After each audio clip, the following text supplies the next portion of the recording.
ये class 10th का chapter number 2 का फर्स्ट वीडियो है और उम्मीद करते हैं कि क्लास 10th वाले फर्स्ट चैप्टर का कंप्लीट नोट्स बना करके और उसके जो क्वेश्चंस हैं सॉल्व कर लिए होंगे। और जो क्वेश्चन अगर उसमें अभी भी नहीं आता होगा तो व्हाट्सएप नंबर है मेरा, एक पेज पर क्वेश्चन लिख करके और क्या बोलते हैं उस पर अपना नाम लिख करके व्हाट्सएप करके पूछ लीजिएगा, लेकिन सारे क्वेश्चन आने चाहिए। अब हम दूसरा चैप्टर शुरू करने जा रहे हैं। सेकंड चैप्टर का हमारा नाम है अम्ल, क्षारक तथा लवण।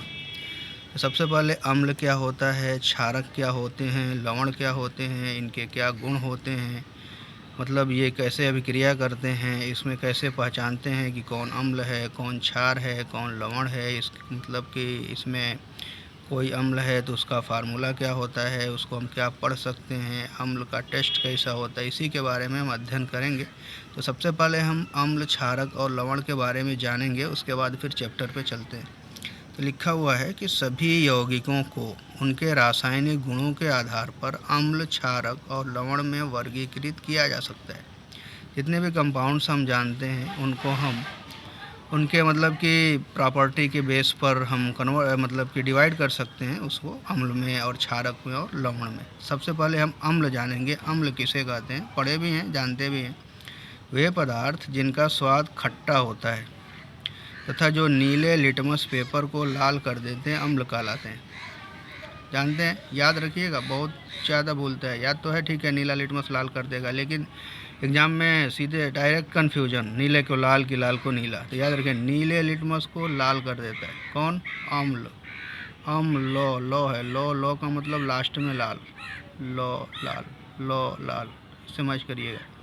वे पदार्थ जिनका स्वाद खट्टा होता है तथा जो नीले लिटमस पेपर को लाल कर देते हैं अम्ल कहलाते हैं। अम्ल शब्द की उत्पत्ति लैटिन शब्द एसिड से हुई, जिसका अर्थ होता है खट्टा। अतः वे पदार्थ जिनमें अम्ल उपस्थित होते हैं खट्टे होते हैं। किसी भी पदार्थ में अगर अम्ल है तो वो कैसा होगा, खट्टा होगा।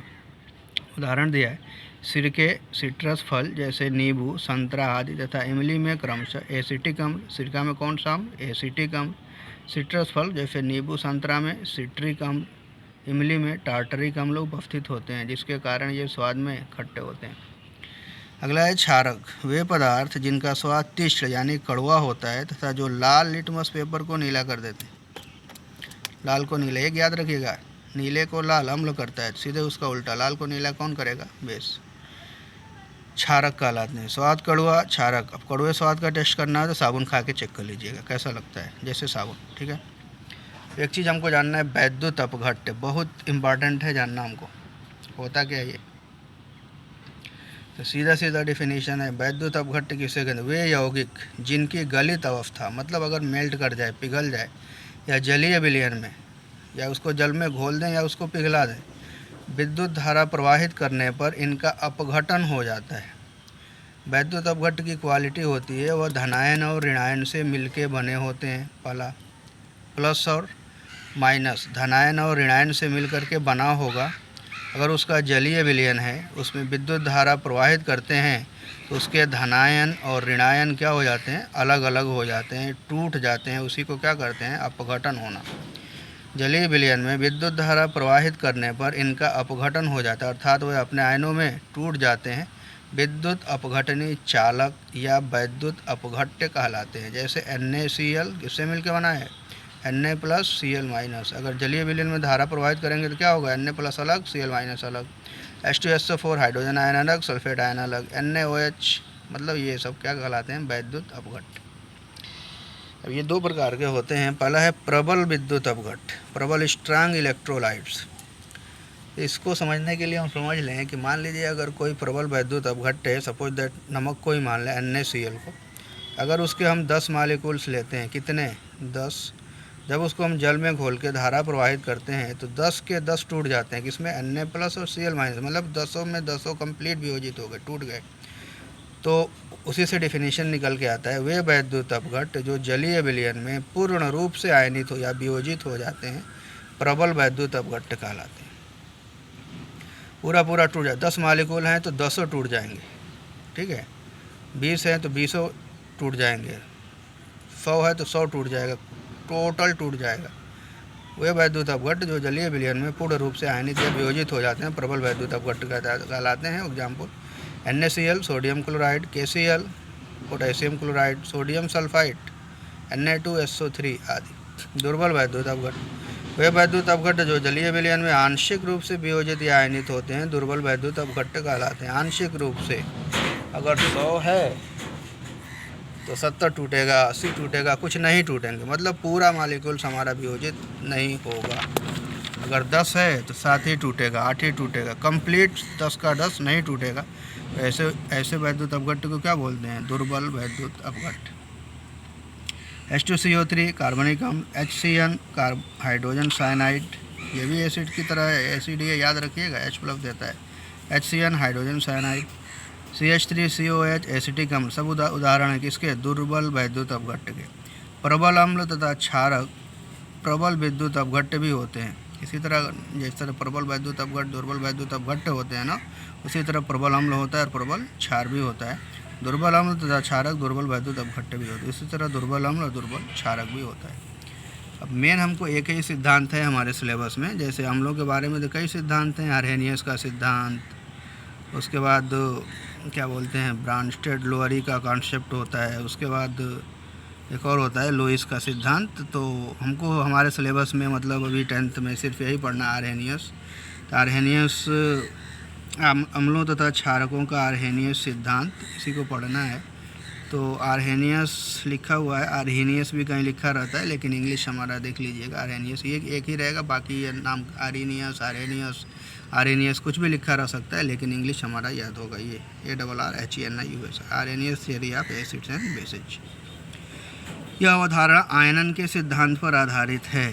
मतलब अम्ल होंगे, क्षारक होंगे, वो भी धनायन और ऋणायन में टूटेंगे। पहला कंडीशन याद रखिएगा। धनायन और ऋणायन में जलीय विलयन में टूट रहे हैं तो वैद्युत अपघट्ट होंगे। आयनों में टूटना ही क्या कहलाता है? आयनन कहलाता है। तो ये अवधारणा आयनन पर ही आधारित है। इसके आधार पर अम्ल तथा क्षारक को निम्न प्रकार से परिभाषित कर सकते हैं। अम्ल एसिड्स किसे कहते हैं? वे पदार्थ जो जलीय विलयन में वियोजित होकर धनायन के रूप में केवल हाइड्रोजन आयन देते हैं, अम्ल कहलाते हैं। एकदम याद रखिएगा, धनायन के रूप में सिर्फ H+ देंगे। वे पदार्थ जो जलीय विलयन में वियोजित होकर धनायन के रूप में, ऋणायन कुछ भी मिल सकता है, लेकिन धनायन होगा एकदम कन्फर्म है, फिक्स H+ होगा, तो क्या कहलाएगा? अम्ल। इससे स्पष्ट है कि हाइड्रोजन सभी अम्लों का प्रमुख अवयव है। याद रखिएगा, ये क्वेश्चन बनता है।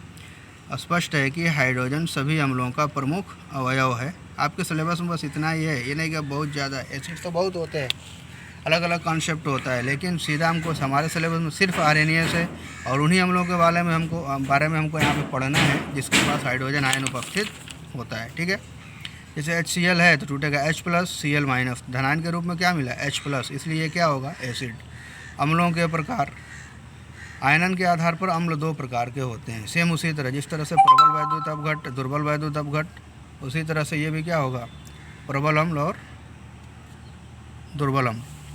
वे अम्ल जो जल में पूर्ण रूप से आयनित या वियोजित हो जाते हैं प्रबल अम्ल कहलाते हैं। सामान्यतः खनिज अम्ल, मतलब जो ज़मीन से निकलने वाले अम्ल हैं, खनिजों से प्राप्त होने वाले अम्ल प्रबल अम्ल होते हैं। याद रखिए, सल्फ्यूरिक अम्ल फार्मूला H2SO4, हाइड्रोक्लोरिक अम्ल HCl, नाइट्रिक अम्ल HNO3 आदि, ये सब क्या हैं? प्रबल अम्ल। दुर्बल अम्ल वीक एसिड्स, वे अम्ल जो जलीय विलयन में आंशिक रूप से पार्शियली वियोजित या आयनित होते हैं दुर्बल अम्ल कहलाते हैं। सामान्यतः कार्बनिक पदार्थों जैसे जंतुओं और वनस्पतियों में या खाने वाले पदार्थों में जो एसिड्स पाए जाते हैं से प्राप्त होने वाले अम्ल दुर्बल अम्ल होते हैं। जैसे हाइड्रोजन साइनाइड HCN, एसिटिक अम्ल CH3COH, फार्मिक अम्ल HCOOH, हाइड्रोजन सल्फाइड H2S, कार्बनिक अम्ल H2CO3। ये याद रखिएगा, बहुत ही इंपॉर्टेंट है। डायरेक्ट क्वेश्चन देकर पूछ देगा कि ये कैसे अम्ल हैं, प्रबल हैं या दुर्बल। तो ये मतलब बिल्कुल याद हो जाना चाहिए कौन प्रबल अम्ल है और कौन दुर्बल अम्ल। ठीक है, विभिन्न अम्लों की जलीय विलयन में अपेक्षिक प्रबलता, कौन ज़्यादा, सबसे ज़्यादा H+ कौन देगा? तो यही आर्डर है उनका। सबसे ज़्यादा HCl देता है, उसके बाद HNO3, उसके बाद H2SO4। HCl का मतलब हाइड्रोक्लोरिक अम्ल, HNO3 नाइट्रिक अम्ल, H2SO4 ये क्या बोलते हैं? सल्फ्यूरिक अम्ल। तो ये प्रबल अम्ल है। अगर दुर्बल में आ जाएँ तो CH3COH, H2CO3, HCl। ठीक है, एसिटिक अम्ल, कार्बनिक अम्ल और ये hydrogen cyanide. Hydrogen ion H+ आकृति में बहुत छोटा होता है, बहुत ही छोटा आकार होता है इसका। छोटे आकार तथा उच्च आवेश घनत्व के कारण यह जल के अणु के साथ जुड़कर जलयोजित आयन का निर्माण करता है। इस आयन को हाइड्रोनियम आयन कहते हैं। क्या बोलते हैं? Hydronium ion H3O+, H+ H2 होती है, वाटर से जुड़ जाएगा, बहुत छोटा होता है। तो छोटी चीज़ होती है ना, थोड़ी सी जगह मिलेगी वहीं पे जाके एडजस्ट हो जाता है। तो एक और हाइड्रोजन इसमें जुड़ा, तो कितने हाइड्रोजन हो गए? 3 H3O, उस पर आ जाएगा प्लस, तो नाम क्या हो जाएगा? Hydronium ion. हाइड्रोनियम आयन, ठीक है। तो इसी के बेस पर एक और डिफिनीशन, अतः वे पदार्थ जो जलीय विलयन में हाइड्रोनियम आयन देते हैं अम्ल कहलाते हैं। तो H+ भी देता है और H+ अकेले नहीं रह सकता, वाटर के साथ ऐड होकर हाइड्रोनियम आयन बना लेता है। इसलिए एक और परिभाषा हम लिख सकते हैं कि वे पदार्थ जो जलीय विलयन में हाइड्रोनियम आयन देते हैं अम्ल कहलाते हैं। अम्लों के सामान्य गुण, अम्ल स्वाद में खट्टे तथा जल में विलय होते हैं। क्वालिटी है अम्लों की। अम्ल नीले लिटमस पेपर को लाल कर देते हैं। अम्लों की प्रकृति संक्षारक होती है। संक्षारक का मतलब क्या हुआ? इनकी क्रिया से कपड़ा, कागज, त्वचा आदि नष्ट हो जाते हैं। किसी अम्ल को जल में घोलने पर अत्यधिक ऊष्मा उत्पन्न होती है। जल में डालोगे ना तो बहुत ज़्यादा ऊष्मा उत्पन्न होगी। उत्पन्न ऊष्मा का मान अम्ल की प्रकृति पर निर्भर करता है, अर्थात प्रबल अम्ल को जल में विलय करने पर अधिक ऊष्मा उत्सर्जित होती है। अब यहाँ से एक क्वेश्चन बनता है इम्पॉर्टेंट, अतः प्रबल अम्लों सांद्र HNO3, H2SO4 आदि को तनु करने के लिए सदैव अम्ल को धीरे धीरे जल में मिलाना चाहिए। अम्ल को किस में मिलाना चाहिए? जल में।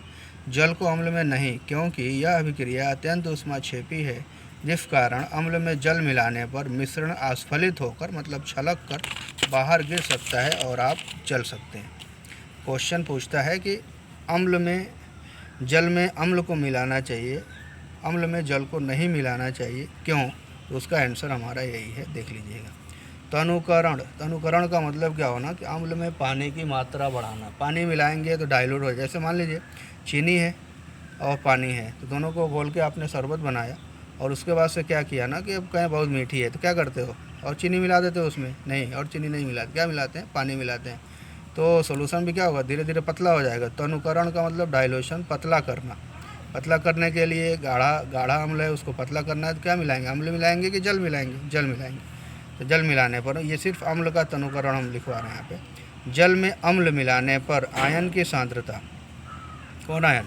हाइड्रोनियम आयन H3O+ में प्रति इकाई आयतन में कमी आती है। इस प्रक्रिया को तनुकरण कहते हैं। जल में अम्ल मिलाने पर आयन की सांद्रता, आयन का मतलब कौन? हाइड्रोनियम आयन में प्रति इकाई आयतन में कमी आती है। इस प्रक्रिया को तनुकरण कहते हैं। ये क्वेश्चन अभी आपके जो अंदर का इंटरनल क्वेश्चन होगा ना बुक में, वहाँ पे पूछेगा कि क्या प्रभाव पड़ता है जब अम्ल में जल को मिलाते हैं, तो लिख देंगे H3O+ की सांद्रता प्रति इकाई आयतन में क्या होती है? कमी आती है।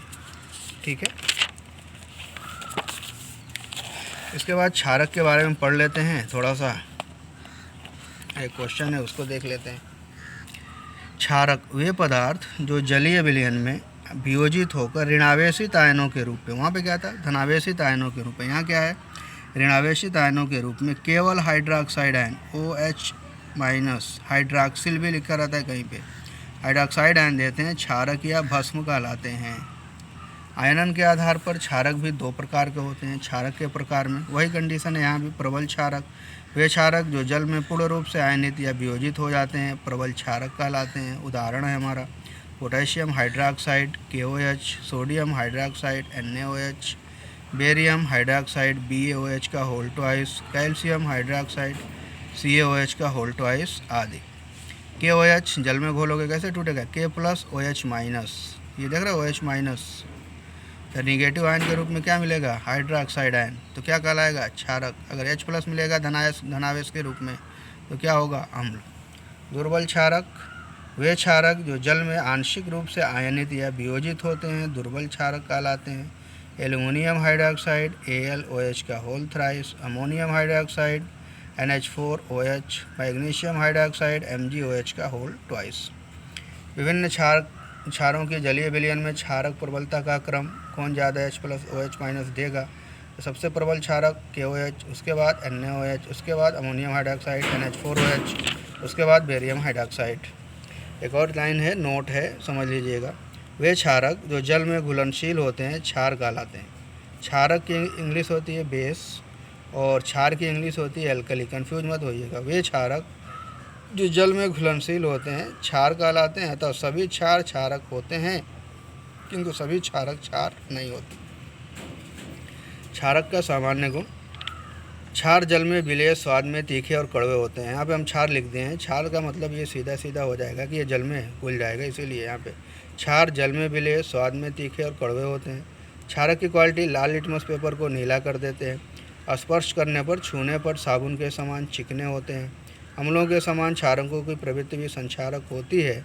यह प्रवृत्ति प्रबल अम्लों की तुलना में कम होती है। ये लक्षण हो गए। और अगला है तनुकरण। यहाँ क्षारक के लिए करना है कि अगर क्षारक में जल मिलाएंगे तो क्या होगा। जल में क्षारक मिलाने पर आयन की सांद्रता, कौन आयन मिलता है उसमें, OH- में प्रति इकाई आयतन में कमी होती है। इस प्रक्रिया को ही क्या बोलते हैं, तनुकरण। वहाँ किस में कमी हो रही थी, H3O+ में। यहाँ पर किस में कमी हो रही है, OH- में। एक क्वेश्चन है आपका इंटरनल बुक में, उसका आंसर लिखना है आपको। आपको 3 प्रश्नलियाँ दी गई हैं, इनमें से एक में आश्रित जल और शेष 2 में से एक में अम्लीय विलयन तथा दूसरे में क्षारीय विलयन है। यदि आपको केवल लाल लिटमस पेपर दिया गया हो तो आप प्रत्येक प्रश्नली में रखे गए पदार्थ की पहचान कैसे करेंगे। तो इसका आंसर है, सबसे पहले दिए गए लाल लिटमस पत्र को बारी बारी से तीनों प्रश्नलियों में डालते हैं और हम पाते हैं कि किसी एक प्रश्नली में यह लिटमस पत्र नीला हो जाएगा, इसलिए कि एक क्षारीय है। चूँकि क्षारीय विलयन में लाल लिटमस पत्र नीला हो जाता है तो इस प्रश्नली में अवश्य ही क्षारीय विलयन होगा। एक कंप्लीट एक बार हो गया, क्षार को हमने पहचान लिया। अब सिर्फ 2 प्रश्नलियों में से इस नीले लिटमस पत्र को डालते हैं। इनमें से 2 स्थितियाँ हो सकती हैं, लिटमस पत्र पुनः लाल हो जाएगा या लिटमस पत्र नीला ही रह जाएगा। इस प्रश्नली में लिटमस पत्र लाल हो गया, उसमें अम्लीय विलयन, तथा जिसमें रंग अपरिवर्तित हो अर्थात नीला ही रहा, उसमें आश्रित जल होगा। ये क्लियर हो गया। कुछ मतलब कि पदार्थ हैं उसमें कौन सा एसिड होता है इसमें ये भी जान लें, ज़रूरी है। कुछ अम्लों के प्राकृतिक स्रोत, संतरा और नींबू में सिट्रिक अम्ल होता है, सिरका में एसिटिक अम्ल होता है, टमाटर में ऑक्जेलिक अम्ल होता है, इमली में टार्टरिक अम्ल होता है, दही में लैक्टिक अम्ल होता है, दूध में लैक्टोज शर्करा उपस्थित होती है। इसका लैक्टिक अम्ल में परिवर्तन होने पर दही का निर्माण होता है। चीनी व नेटल के डंक में मेथेनोइक अम्ल या फार्मिक अम्ल होता है। हमारे मुंह में लाल ग्रंथियों से निकलने वाली लार क्षारीय प्रकृति की होती है। तो उम्मीद करते हैं बस इतना ही है, पहला लेक्चर है 2nd चैप्टर का। तो फर्स्ट आपका कंप्लीट हो चुका होगा, जिनका नहीं हुआ है उसका नोट्स बना करके कंप्लीट कर लेंगे। नोट्स का तो सवाल ही नहीं है क्लास में, इसलिए इसी से पढ़ के आप लोग बना लीजिएगा। और उसके बाद से फिर ये 2nd चैप्टर स्टार्ट हो गया है तो इसको भी ध्यान से पढ़ के इसको भी अच्छे से नोट्स बनाइएगा। और बहुत ही इंपॉर्टेंट चैप्टर है और बहुत ही लंबा चैप्टर है, उससे ज़्यादा क्वेश्चन पूछते हैं, इसलिए इसको ध्यान से पढ़िएगा। नहीं समझ में आएगा कमेंट करके ज़रूर पूछिएगा। और एक और चीज़, ये 2nd चैप्टर स्टार्ट होने जा रहा है तो हम चाहेंगे कि जितने पढ़ रहे हैं सब लोग अपना नाम सेक्शन के साथ कमेंट में ज़रूर लिखिएगा। Thank you.